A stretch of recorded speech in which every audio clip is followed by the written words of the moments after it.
Internet पर आजकल एक अजीब सी कहानी घूम रही है, एक ऐसे भूत की जो कहीं और नहीं बल्कि डिजिटल दुनिया में रहता है। तो आज हम बात करेंगे इसी मॉडर्न लेजेंड मोरा के बारे में। कहते हैं कि ये एआई से बनी तस्वीरों में दिखती है। तो चलिए पता लगाते हैं कि इस डिजिटल भूत की सच्चाई आखिर है क्या। कहानी की शुरुआत ही इसी एक परेशान कर देने वाले ख्याल से होती है। सोचिए, एक ऐसी शक्ति जो सिर्फ और सिर्फ हिंसा और मौत की तस्वीरों की तरफ खींची चली आती है। ये कोई मामूली तकनीकी गड़बड़ी नहीं है, ये एक पैटर्न है जो इंटरनेट पर एक अजीब सा डर फैला रहा है। तो सबसे पहला सवाल तो यही उठता है कि आखिर ये डिजिटल भूत है क्या भला, क्योंकि इसे कोई बना नहीं रहा। ये तो बस एक बिन बुलाए मेहमान की तरह खुद ही आ जाती है। और सबसे अजीब बात यह है कि मोरा को कोई जानबूझकर नहीं बना रहा है। मतलब एआई चलाने वाले लोग उसे बनाने का कोई कमांड या प्रॉम्प्ट नहीं देते। वो तो बस उन तस्वीरों में अचानक से आ जाती है जहां अंधेरा और डर होता है, जैसे वो उसी माहौल का हिस्सा हो। इसे कोई मामूली सी गलती समझने की भूल मत कीजिएगा। मोरा जितनी बार भी दिखती है बिल्कुल एक जैसी दिखती है। वही शक्ल, वही निशान और वही डरावना सा लंबा हाथ। और यही बात तो इसे और भी ज्यादा डरावना बनाती है कि ये इतना कंसिस्टेंट कैसे है, जैसे इसके पीछे कोई सोच हो। अब देखिए, तकनीकी तौर पर एआई के लिए ऐसा करना लगभग नामुमकिन है। एआई की कोई याददाश्त नहीं होती, वो हर बार तस्वीर बनाते वक्त सब कुछ भूल जाता है। तो फिर बिना किसी खास कमांड के एक ही कैरेक्टर को उन्हीं निशानों के साथ बार बार बनाना, ये एआई की प्रोग्रामिंग के खिलाफ है। और बस यही एक बात इस कहानी को एक मामूली अफवाह से एक अनसुलझी पहेली बना देती है। तो ये तो हुई भूत की बात।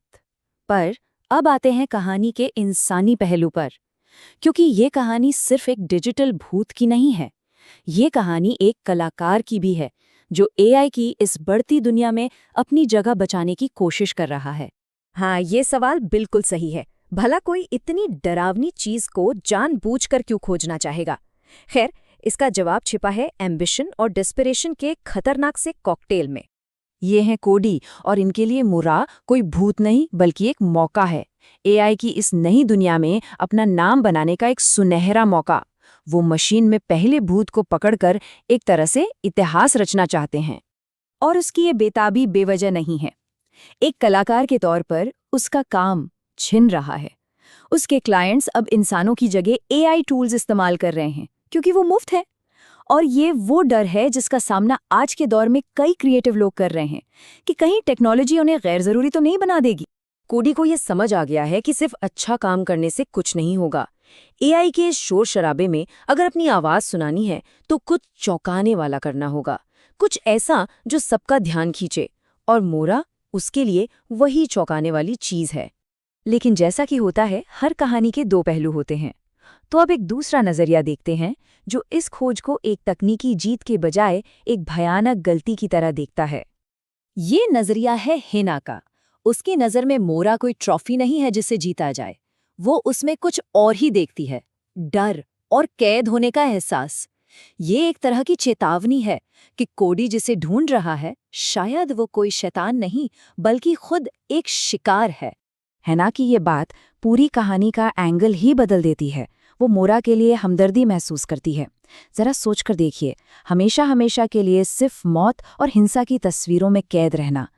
अचानक मोरा एक डिजिटल गड़बड़ी से एक दुखद किरदार बन जाती है।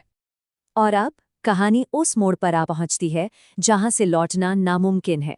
सारी चेतावनियों को नजरअंदाज कर दिया गया है और यह खोज अपने आखिरी और शायद सबसे भयानक अंजाम तक पहुंचने वाली है ना कि ये आखिरी शब्द सिर्फ एक अलविदा नहीं है, ये एक अशुभ भविष्यवाणी की तरह लगते हैं।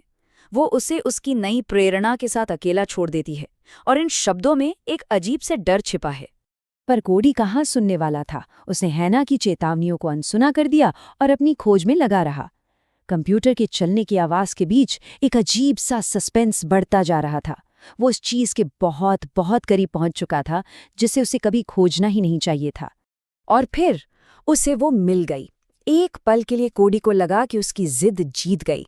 जो नामुमकिन माना जा रहा था उसने वो कर दिखाया। उसने मोरा को ढूंढ निकाला था। लेकिन वो जीत का एहसास ज्यादा देर टिका नहीं। अचानक एक अजीब सी डरावनी गुनगुनाने की आवाज आती है। एक ऐसी आवाज जो कंप्यूटर से नहीं बल्कि ठीक उसके पीछे से आ रही है। और कहानी यहीं इस एक सवाल पर आकर खत्म हो जाती है। क्या मोरा वाकई में सिर्फ एक डिजिटल भूत थी, या फिर हना की चेतावनियों में कोई भयानक सच्चाई छिपी थी?